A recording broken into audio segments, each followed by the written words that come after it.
শেষবারের মতো একটা জিনিস চাইবো, একটা বার দেখা করো আমার সাথে প্লিজ। এই শেষবার, আমি অপেক্ষা করবো।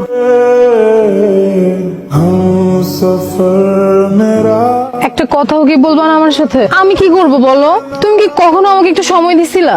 আমার এই বয়সে আমার ফ্রেন্ডরা ওদের বয়ফ্রেন্ড নিয়ে ঘুরে বেড়ায়, আর তুমি তুমি কিনা রাস্তায় রাস্তায় ভিডিও বানাও।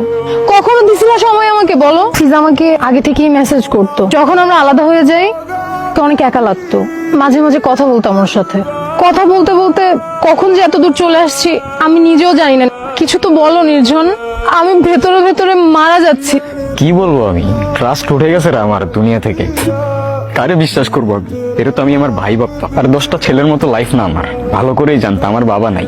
আমার মতো বয়সে যে ছেলে ইনকাম করে না, তারে গিয়ে জিজ্ঞেস করো কিভাবে ফাটে, মাথার মধ্যে কি পরিমাণ পেইন থাকে। আর আমি তোমারে ভালোবাসছিলাম চিপাই চাপাই ঘোরার জন্য না, সারা জীবন একসাথে থাকার জন্য। তুমি কি কোনোদিনও আমাকে মাফ করতে পারবা না? তুমি কোয়েশ্চেনটা তোমাকে করে দেখো, আমার জায়গায় তুমি থাকলে কি করতা? নির্জন, আমি তোমার সব কথা শুনবো।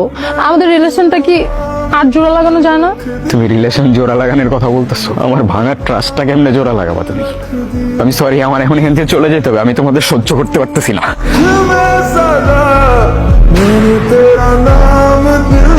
এই দুনিয়াটা অনেক কমপ্লিকেটেড হয়ে গেছে।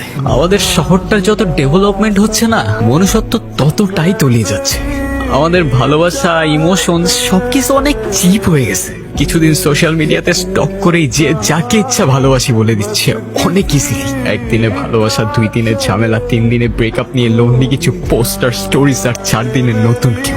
চারদিকে শুধু ফেক মানুষজন নিজেদের রিয়েলনেস দেখাইতে ব্যস্ত। যতদিন তোমরা তোমাদের এই শহরের সস্তা ভালোবাসায় মেতে থাকবা, ততদিন আমি আর ফিরবো না এখানে। হ্যাঁ, একাই থাকবো, শুধু সাথে থাকবে আমার ভাঙা ট্রাস্ট।